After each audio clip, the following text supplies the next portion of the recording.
all, welcome to Go Learners. ഇന്ന് നമ്മൾ engineering mechanics എന്ന് പറഞ്ഞിട്ടുള്ള നമ്മുടെ ഫസ്റ്റ് ഇയർ സ്റ്റുഡൻസിന്റെ സബ്ജക്ട് നിങ്ങളിലേക്ക് പരിചയപ്പെടുത്താൻ വേണ്ടിയിട്ടാണ് വന്നിട്ടുള്ളത്. നമുക്കറിയാം KTUന്റെ 2019 സ്കീം പ്രകാരം നമുക്ക് എഞ്ചിനീയറിംഗ് മെക്കാനിക്സ് എന്ന് പറയുന്ന ഒരു സബ്ജക്ട് S1 S2 സ്റ്റുഡൻസിന്, അതായത് നമ്മുടെ മെയിൻലി ഫസ്റ്റ് ഇയർ സ്റ്റുഡൻസിന് ഫോക്കസ്ഡ് ആയിട്ട് പഠിക്കാനുണ്ട്.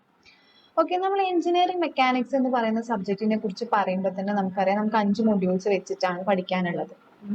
ഇത് നമുക്ക് പൊതുവേ ഉള്ള ഒരു ധാരണയാണ് എഞ്ചിനീയറിംഗ് മെക്കാനിക്സ് സ്റ്റഫ്. പക്ഷെ അത് അങ്ങനെയല്ല. നമ്മൾ ഇത് കോമൺലി ബേസിക്കലി നമ്മൾ ഈ എഞ്ചിനീയറിംഗ് മെക്കാനിക്സ് പഠിക്കുന്ന സമയത്ത് നമുക്ക് അങ്ങനെ ഒരു കൺസെപ്റ്റ് നമ്മുടെ മൈൻഡിൽ വെച്ചിട്ട് നമ്മുടെ സീനിയേഴ്സ് ഒക്കെ പറഞ്ഞു തന്നിട്ടുണ്ടായിരിക്കും, മേ ബി എഞ്ചിനീയറിംഗ് മെക്കാനിക്സ് ടഫാണ്, അത്ര പെട്ടെന്നൊന്നും കിട്ടില്ല. ആ ഒരു മൈൻഡോട് കൂടി നമ്മൾ ഒരിക്കലും മെക്കാനിക്സിനെ അപ്രോച്ച് ചെയ്യരുത്. മെക്കാനിക്സ് സിമ്പിൾ ആണ് ആക്ച്വലി പറയുകയാണെങ്കിൽ. അത് നമ്മൾ ഏത് രീതിയിലാണ് പറയുന്നതെന്ന് വെച്ചാൽ, നമുക്ക് ഇതിൽ കുറച്ച് തിയറീസ് കാര്യങ്ങളുണ്ട്, അത് നമ്മൾ ഡയറക്റ്റ് പ്രോബ്ലത്തിലേക്ക് അപ്ലൈ ചെയ്യുക, സോൾവ് ചെയ്യുക, ആൻസേഴ്സ് കിട്ടും. ഇത്രയേ ഉള്ളൂ മെക്കാനിക്സ്. അല്ലാതെ നമുക്ക് കൂടുതലായിട്ട് ചിന്തിച്ച് കണ്ടുപിടിച്ച് എഴുതേണ്ട ഒരു സംഗതിയും മെക്കാനിക്സിലില്ല.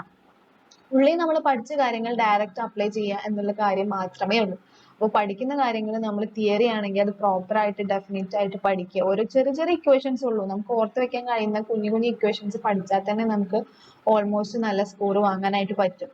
പിന്നെ നിങ്ങൾ വിചാരിക്കുന്ന പോലെ അത്രയും വലിയ ലെവലിലുള്ള ടൈപ്പ് ഒന്നും നമുക്ക് വരുന്നില്ല. പിന്നെ നമ്മൾ ട്രിഗ്നോമെട്രി, അതുപോലെ തന്നെ നമ്മൾ മാത്സിൽ നമ്മൾ പൊതുവേ പഠിക്കുന്ന സിമ്പിൾ കാര്യങ്ങൾ നമ്മൾക്ക് ഇതിലൊന്ന് അനലൈസ് ചെയ്യണം. അതായത് നമ്മൾ പഠിക്കുന്നുണ്ട് സൈൻ തീറ്റ, കോസ് തീറ്റ, അതിന്റെ ഒന്നും എക്സ്ട്രീം ലെവലിലേക്ക് ഒരിക്കലും നമുക്ക് പോകേണ്ട. ബേസിക് ആയിട്ട് സൈൻ എന്താ, കോസ് എന്താ, എങ്ങനെ കാൽക്കുലേറ്റ് ചെയ്യാം എന്ന് പറയുന്ന ചെറിയ ചെറിയ ടേംസ് കാര്യങ്ങളെല്ലാം ഒന്ന് അനലൈസ് ചെയ്താൽ അത് വെച്ചിട്ട് നമുക്ക് ഡയറക്റ്റ് അപ്ലൈ ചെയ്തിട്ട് നമ്മുടെ ഇക്വേഷനിലേക്ക് അപ്ലൈ ചെയ്യാൻ ആൻസേഴ്സ് കിട്ടും. അത്രയും സിമ്പിൾ ആയിട്ടുള്ള ഒരു മെത്തേഡ് ഓഫ് വേയിലാണ് നമ്മൾ ഇത് പഠിപ്പിക്കാൻ പോകുന്നത്. ഓക്കെ, അപ്പൊ നമ്മൾ ഈ ഒരു ഓരോ മൊഡ്യൂൾ നമ്മൾ മൊഡ്യൂൾ 1 ഇനിയിപ്പോ തുടങ്ങും. അപ്പൊ അതാണെങ്കിലും നമ്മൾ ഫസ്റ്റ് നമ്മൾ പ്രോപ്പർ തിയറി കാര്യങ്ങൾ പറഞ്ഞു തന്നിട്ട് അത് ഡയറക്റ്റ് പ്രോബ്ലത്തിലേക്ക് അപ്ലൈ ചെയ്യുന്ന രീതിയിൽ 2-3 പ്രോബ്ലംസ് പറഞ്ഞു തന്ന് നിങ്ങൾക്കൊരു ഹോംവർക്ക് എന്നുള്ള പോലെയൊക്കെ പ്രോബ്ലംസ് തരും. നമ്മൾ വളരെ പെട്ടെന്ന് സെക്ഷൻസ് തീർക്കും, പക്ഷെ സിമ്പിൾ ആയിട്ട് എല്ലാ ഏരിയാസും കവർ ചെയ്തിട്ട് നിങ്ങൾക്ക് ഓരോ പ്രോബ്ലംസ് വെച്ച് തന്ന്, നിങ്ങൾക്കും ചെയ്യാനൊരു പ്രോബ്ലംസ് വെച്ച് തന്ന് നമ്മളൊരു പ്രോബ്ലം വളരെ നീറ്റായിട്ട് എക്സ്പ്ലെയിൻ ചെയ്ത് തന്നിട്ട് നിങ്ങൾക്ക് പ്രോബ്ലംസ് ചെയ്യാനായിട്ട് തരുള്ളൂ. അപ്പൊ നിങ്ങൾ അത് വെച്ച് നല്ല രീതിയിൽ പഠിക്കുക. അപ്പൊ നിങ്ങൾക്ക് ഒരു അക്യുറേറ്റ് ഐഡിയ കിട്ടും. അപ്പൊ നിങ്ങൾക്ക് ഇപ്പോൾ ഫസ്റ്റ് മൊഡ്യൂൾ തുടങ്ങുമ്പോൾ തന്നെ നിങ്ങൾക്ക് ഏകദേശം മനസ്സിലാവും ഇത്ര വലിയ റിസ്കി ആയിട്ടുള്ള ഒരു ഫാക്ടർ ഒന്നും അല്ല നമുക്ക് മെക്കാനിക്സ് എന്ന് പറയുന്ന സബ്ജക്ട് എന്നുള്ളത്. ഓക്കെ, അപ്പൊ നമുക്ക് മെക്കാനിക്സിൽ നമുക്ക് എന്തൊക്കെയാണ് പഠിക്കാനുള്ളത് എന്ന് ജസ്റ്റ് ഒരു ഓവർവ്യൂ പോലെ നമുക്ക് ജസ്റ്റ് ഒന്ന് നോക്കാം. ഓക്കെ, നമുക്കറിയാം എഞ്ചിനീയറിംഗ് മെക്കാനിക്സ് എന്ന് പറയുന്നതിന്റെ സബ്ജക്ട് കോഡ് എന്ന് പറയുന്നത് EST 100. നമുക്ക് 4 ക്രെഡിറ്റ് ആണ് വരുന്നത്. ഓക്കെ, മെയിൻലി നമുക്ക് ഫസ്റ്റ് ഇയേഴ്സിലെ ഏകദേശം എല്ലാ സബ്ജക്റ്റിനും 4 ക്രെഡിറ്റ് വെച്ചിട്ട് തന്നെ വരുന്നുണ്ട്. അത് നമുക്ക് one of the important subjects കൂടെയാണ് നമ്മൾ അതിൽ പഠിക്കുന്നത്. പിന്നെ നമുക്ക് പഠിക്കാനുള്ള നമ്മുടെ സിലബസ് നോക്കുകയാണെങ്കിൽ നമുക്ക് വന്നിട്ടുള്ളത് മൊഡ്യൂൾ 1. മൊഡ്യൂൾ 1ൽ നമുക്ക് എഞ്ചിനീയറിംഗ് മെക്കാനിക്സ് എന്താ എന്നുള്ള ഒരു ഇൻട്രൊഡക്ഷൻ നമുക്ക് ആദ്യം കിട്ടും. പിന്നെ നമുക്ക് statics, basic principle of statics, നമ്മൾ പാരലലോഗ്രാം ലോ, ഈ പാരലലോഗ്രാം ലോ ഒക്കെ നമ്മൾ +2 പഠിക്കുന്നതാണ്. പക്ഷേ അതല്ല, സെയിം ആ കൺസെപ്റ്റ് തന്നെയാണ്, പക്ഷെ നമ്മൾ അതിലും സിമ്പിൾ ആയിട്ട് നിങ്ങൾക്ക് മനസ്സിലാവുന്ന രീതിയിൽ തന്നെ എടുത്തിട്ടുണ്ട്. പിന്നെ ഇക്വിലിബ്രിയം ലോ എന്താ എന്ന് പഠിക്കണം. പിന്നെ നമ്മുടെ സൂപ്പർ പൊസിഷൻ, ട്രാൻസ്മിസിബിലിറ്റി എന്ന് പറയുന്ന ചെറിയ ചെറിയ പ്രിൻസിപ്പിൾസ് ആണ്. ഈ പ്രിൻസിപ്പിൾസ് എല്ലാം അതൊക്കെ ഒന്ന് പഠിക്കണം. പിന്നെ law of action and reaction എന്ന് പറയുമ്പോഴേ നിങ്ങളുടെ മൈൻഡിലേക്ക് വരുന്നത് ന്യൂട്ടൺസ് ലോ. അപ്പൊ ന്യൂട്ടൺസ് ലോ നമുക്കിവിടെ പഠിക്കാനുണ്ട്. അത് അപ്ലൈ ചെയ്യാനുണ്ടോ എന്ന് ചോദിച്ചാൽ അപ്ലൈ ചെയ്യണം. അത് നമുക്കറിയാലോ, റിയാക്ഷൻ, ആക്ഷൻ ആൻഡ് റിയാക്ഷൻ ആണല്ലോ, അത് അപ്ലൈ ചെയ്യാനുണ്ട്. അത് ബേസ് ചെയ്തിട്ട് നമ്മൾ ഫ്രീ ബോഡി ഡയഗ്രാംസ് വരയ്ക്കുന്നത് പഠിക്കും. പിന്നെ കോൺകറന്റ് കോപ്ലനാർ ഫോഴ്സുകൾ എന്താണ് എന്നുള്ളത്, അവരുടെ നമ്മൾ റെസൊല്യൂഷൻ, അതായത് നമ്മൾ ഫോഴ്സസിനെ സ്പ്ലിറ്റ് ചെയ്യുന്നത് എങ്ങനെയാണ്, അതെല്ലാം നമ്മൾ പഠിക്കുമ്പോൾ നിങ്ങൾക്ക് ഡീറ്റെയിൽഡ് ആയിട്ട് മനസ്സിലാവും. അതിനെ റിലേറ്റ് ചെയ്തിട്ടുള്ള പ്രോബ്ലംസ്. പിന്നെ നമുക്ക് പ്രൊജക്ഷൻ മെത്തേഡ്സ്, അതുപോലെ തന്നെ മൊമെന്റ് എന്താ, വാരിഗ്നൽസ് തിയറം, അതൊരു ഇമ്പോർട്ടൻറ്റ് തിയറമാണ്. അതൊക്കെ ഇത്രയും ഇമ്പോർട്ടൻറ്റ് കാര്യങ്ങളാണ് മൊഡ്യൂൾ 1ലുള്ളത്. മൊഡ്യൂൾ 1 ആക്ച്വലി പ്രോബ്ലംസ് ആണ്, എന്നാലും നമുക്ക് സിംപ്ലി തിയറി ബേസ് ചെയ്തിട്ടുള്ള പ്രോബ്ലംസ് മാത്രമേ ഉള്ളൂ. എല്ലാം അങ്ങനെ തന്നെയാണ്. നമ്മുടെ മൊഡ്യൂൾ 1 ആയാലും മൊഡ്യൂൾ 2 ആയാലും മൊഡ്യൂൾ 3 ആയാലും എല്ലാം നമ്മുടെ ഡയറക്റ്റ് അപ്ലിക്കേഷനേ വരുന്നുള്ളൂ. അത്രയും ഉള്ളൂ നമുക്ക് പഠിക്കാൻ. ഇനി നമുക്ക് മൊഡ്യൂൾ 2ന്റെ കേസിലേക്ക് പോവുകയാണെങ്കിൽ നമുക്ക് ഇതിൽ വരുന്നത് ഫ്രിക്ഷൻ ആണ്.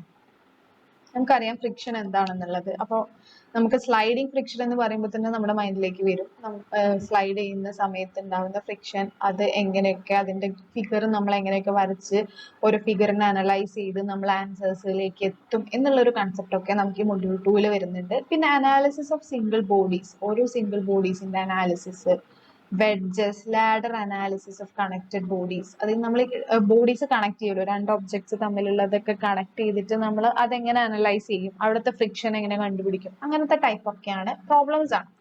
പിന്നെ മൊഡ്യൂൾ 2 നമുക്ക് വരുന്നതാണ് പാരലൽ കോപ്ലാനാർ ഫോഴ്സുകൾ എന്താണ്, കപ്പിൾ എന്താണ്, റിസൾട്ടന്റ് പാരലൽ ഫോഴ്സസ് എന്താണ്, അതുപോലെ തന്നെ ഇക്വിലിബ്രിയം ഓഫ് നമ്മുടെ പാരലൽ ഫോഴ്സസിന്റെ ഇക്വിലിബ്രിയം സ്റ്റേറ്റിലാണെങ്കിൽ നമ്മൾ അതിനെ എങ്ങനെ അനലൈസ് ചെയ്യും. പിന്നെ simple beam subject to concentrated vertical load, ഒരു ബീം നമ്മൾ പെർട്ടിക്കുലർ ലോഡ് കൊടുക്കുന്ന സമയത്തുള്ള ആ ഒരു കാൽക്കുലേഷൻ. പിന്നെ റിസൾട്ടന്റ് ഇക്വിലിബ്രിയം ഇക്വേഷൻസ്, ഇതൊക്കെ നമ്മൾ ഫസ്റ്റ് മൊഡ്യൂളിൽ പഠിക്കണം. ഫസ്റ്റ് മൊഡ്യൂൾ പഠിക്കുന്നത് നമുക്ക് ഇവിടെ അപ്ലൈ ചെയ്യാനായിട്ടുണ്ട്. ഓക്കെ, അപ്പൊ ഇതൊക്കെ സിമ്പിൾ ആയിട്ട് നമുക്ക് സിംപ്ലി തിയറി എക്സ്പ്ലെയിൻ ചെയ്തിട്ട് ആ ഡയറക്റ്റ് നമ്മൾ തിയറി അപ്ലൈ ചെയ്യുന്ന രീതിയിലുള്ള ക്ലാസ്സസ് ആണ് നമ്മൾ ഇനി എടുക്കാൻ പോകുന്നത്, മൊഡ്യൂൾ 2 ആയാലും. ഇനി മൊഡ്യൂൾ 3ന്റെ കേസിലാണെങ്കിൽ നമ്മൾ സെൻട്രോയിഡ് ബേസ് ചെയ്തിട്ടാണ്, സെൻട്രോയിഡ് കണ്ടുപിടിക്കുക കാര്യങ്ങളൊക്കെയാണ് മൊഡ്യൂൾ 3 വരുന്നത്. അതിൽ നമ്മൾ മൊമെന്റ് ഓഫ് ഇനേഷ്യ എന്ന് പറയുന്ന ഒരു കൺസെപ്റ്റ് പഠിക്കും. അതിൽ വൺ ഓഫ് ദി ഇമ്പോർട്ടന്റ് ആണ് parallel axis and perpendicular axis theorem എന്ന് പറയുന്നത്. പിന്നെ നമ്മൾ പോളാർ മൊമെന്റ് ഓഫ് ഇനേഷ്യ പഠിക്കും. പിന്നെ നമ്മുടെ radius of gyration, mass moment ഇനേഷ്യ, റിംഗ്, സിലിണ്ടർ, ഡിസ്ക്, ഇതിന്റെ എല്ലാം മാസ് മൊമെന്റ് ഇനേഷ്യ നമ്മൾ പഠിക്കും. അപ്പൊ ഡയറക്റ്റ് നമുക്ക് റിംഗിന്റെ, സിലിണ്ടറിന്റെ, ഡിസ്കിന്റെ ഒക്കെ ഫിഗേഴ്സ് തന്നിട്ട് അത് വെച്ചിട്ടുള്ള ഒരു കോമ്പിനേഷൻ ഒക്കെ തന്നിട്ട് അത് വെച്ചിട്ട് എങ്ങനെ സെൻട്രോയിഡ് കണ്ടുപിടിക്കും എന്നുള്ള ടൈപ്പ് ക്വസ്റ്റ്യൻസ് ആണ് നമ്മുടെ മൊഡ്യൂൾ 3 കൂടുതലായിട്ടും വരുന്നത്. പിന്നെ നമുക്ക് തിയറം ഓഫ് പാപ്പസ് ഗിൽഡിനസ് തിയറത്തിന്റെ ആ തിയറം നമുക്ക് ഡെമോൺസ്ട്രേഷൻ പഠിക്കാനുണ്ട്. അത് one of the important question ആണ്. അതിന്റെ ഡെമോൺസ്ട്രേഷൻ മാത്രമേ ഉള്ളൂ, അത് നിങ്ങൾ അപ്ലൈ ചെയ്ത് പഠിക്കേണ്ട ആവശ്യമൊന്നുമില്ല. പിന്നെ നമുക്ക് അടുത്തത് പഠിക്കാനുള്ളത് സ്പേസിലുള്ള forces, vectorial representation of forces, അതിന്റെ മൊമെന്റ്, കപ്പിള്, അതിന്റെ resultant equilibrium equations, concurrent forces, കാര്യങ്ങളെല്ലാമാണ് മൊഡ്യൂൾ 3 വരുന്നത്. മെയിൻലി സെൻട്രോയിഡ് ബേസ് ചെയ്തിട്ടാണ് വരുന്നത്. നെക്സ്റ്റ് നമുക്ക് മൊഡ്യൂൾ 4 കടക്കുമ്പോൾ നമുക്ക് ഡൈനാമിക്സ് ആണ് വരുന്നത്. ഇതിൽ കൂടുതലും നമുക്ക് തിയറി ഉണ്ട്, പ്രോബ്ലംസ് ഉണ്ട്, എന്നാലും കുറവാണ്. മൊഡ്യൂൾ 4ലും 5ലും നമുക്ക് കുറവാണ്. ബേസിക്കലി നമുക്ക് തിയറീസും ഇക്വേഷൻസും ആണ് വരുന്നത്. അതിന്റെ ഡയറക്റ്റ് ആപ്ലിക്കേഷൻസ് വരുന്നുണ്ട്, അത് നമ്മൾ ഡയറക്ട്ലി തിയറി പോലെ പഠിച്ചാൽ മതി. ഇതിൽ നമുക്ക് ഡിആലംബേർട്സ് പ്രിൻസിപ്പിൾ പഠിക്കാനുണ്ട്, അത് motion on horizontal and inclined സർഫസിനെ എങ്ങനെ എഫക്ട് ചെയ്യുന്നു എന്നുള്ളത്. പിന്നെ ഇമ്പൾസ് മൊമെന്റം, അതിന്റെ ഇക്വേഷൻ, വർക്ക് എനർജി ഇക്വേഷൻ. കണ്ടോ, ഇതിൽ കൂടുതലായിട്ടും നമ്മൾ പ്രൂഫ് ഇക്വേഷൻസ് കാര്യങ്ങളാണ് വരുന്നത്. പിന്നെ നമുക്ക് കേർവ് ലീനിയർ ട്രാൻസ്ലേഷൻ എന്താ, അതിന്റെ type kinematics equation, projectile motion, kinetics, അതുപോലെ തന്നെ moment of momentum, work energy equation, ഇതിന്റെയൊക്കെ കൺസെപ്റ്റ്സ് ആണ് നമുക്ക് മൊഡ്യൂൾ 4 കൂടുതലായിട്ടും വരുന്നത്. നമുക്ക് പ്രോബ്ലംസ് വരുന്നത് ഫസ്റ്റ് 3 മൊഡ്യൂൾസിലാണ് കൂടുതലായിട്ട് വരുന്നത്. അതാണ് നമ്മുടെ ബേസിക്. നെക്സ്റ്റ് നമുക്ക് 5th മൊഡ്യൂൾ നമ്മളത് നോക്കുകയാണെങ്കിൽ നമുക്ക് അതിൽ റൊട്ടേഷൻ റിലേറ്റഡ് കാര്യങ്ങളാണ് വരുന്നത്. റൊട്ടേഷന്റെ കൈനമാറ്റിക് ഇക്വേഷൻസ് കാര്യങ്ങൾ, അതുപോലെ തന്നെ അതിൽ വരുന്ന plane motion of rigid body, അതിന്റെ ഇൻസ്റ്റന്റേനിയസ് സെന്റർ ഓഫ് റൊട്ടേഷൻ. പിന്നെ നമുക്ക് സിമ്പിൾ ഹാർമോണിക് മോഷൻ പഠിക്കാനുണ്ട്. ഇതെല്ലാം തിയറിയാണ്. Free vibration, degree of freedom, അൺഎംബാർഡ് free vibration of spring, mass system, effect of damping, ഇതെല്ലാം നമുക്ക് തിയറി ആയിട്ടാണ് പഠിക്കാനുള്ളത്. ആക്ച്വലി നമുക്ക് മൊഡ്യൂൾ 4ഉം 5ഉം കമ്പാരിറ്റീവ്ലി ഫസ്റ്റ് 3 മൊഡ്യൂൾസിനെ വെച്ച് നോക്കുമ്പോൾ കൂടുതൽ തിയറിയാണ് പഠിക്കാനുള്ളത്. പക്ഷെ തിയറി പഠിക്കുമ്പോൾ നമ്മളത് അനലൈസ് ചെയ്ത് പഠിക്കണം.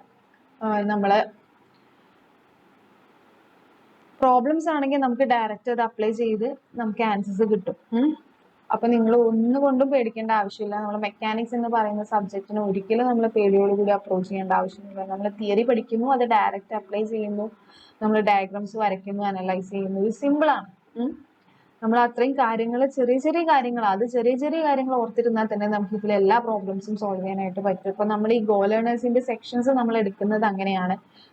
ഫസ്റ്റ് നമ്മൾ തിയറി പറയും, അതിനുശേഷം നമ്മൾ കറസ്പോണ്ടിങ് ആയിട്ട് നിങ്ങൾക്ക് പ്രോബ്ലംസ് തരും, അത് നിങ്ങൾ വർക്ക്ഔട്ട് ചെയ്യുക. അതുപോലെ തന്നെ നമ്മൾ വർക്ക്ഔട്ട് ചെയ്ത് നിങ്ങൾക്ക് കാണിച്ചു തരും. സിമ്പിൾ പ്രോബ്ലംസ് ആണ്, ഒരിക്കലും കോംപ്ലിക്കേറ്റഡ് ആയിട്ടില്ല. നമ്മൾ അത് മുന്നേ ചോദിച്ച, നമ്മുടെ എക്സാമിന് ചോദിച്ച ടൈപ്പ് ക്വസ്റ്റ്യൻസ് തന്നെ ചെയ്യുന്നുള്ളൂ, അല്ലാതെ ഒരിക്കലും ഭയങ്കര സിമ്പിൾ ആക്കുന്നില്ല. അത് സിമ്പിൾ ആയിട്ടുള്ള രീതിയിൽ നിങ്ങൾക്ക് പറഞ്ഞു തന്ന് മനസ്സിലാക്കി തരുന്നു എന്ന് മാത്രം. ഓക്കെ, അപ്പൊ ആ ഒരു സെക്ഷനൊക്കെയാണ് നമ്മുടെ ഗോ ലേണേഴ്സിന്റെ എഞ്ചിനീയറിംഗ് മെക്കാനിക്സിൽ വരുന്നത്. അപ്പൊ എല്ലാവരും നമ്മുടെ ഫസ്റ്റ് മൊഡ്യൂൾ തൊട്ട് നമ്മൾ ഇനി സ്റ്റാർട്ട് ചെയ്യുമ്പോൾ അതെല്ലാതും നമ്മുടെ പോയിന്റ് വൈസ് നമ്മുടെ തിയറംസ് പഠിക്കുക, അതുപോലെ തന്നെ നമ്മുടെ തിയറീസ് മനസ്സിലാക്കിയിട്ട് അത് നമ്മൾ അപ്ലൈ ചെയ്യുന്ന രീതിയിലുള്ള ക്ലാസ്സസ് ആയിരിക്കും ഇനി മുന്നോട്ട് അങ്ങോട്ട് വരാൻ പോകുന്നത്.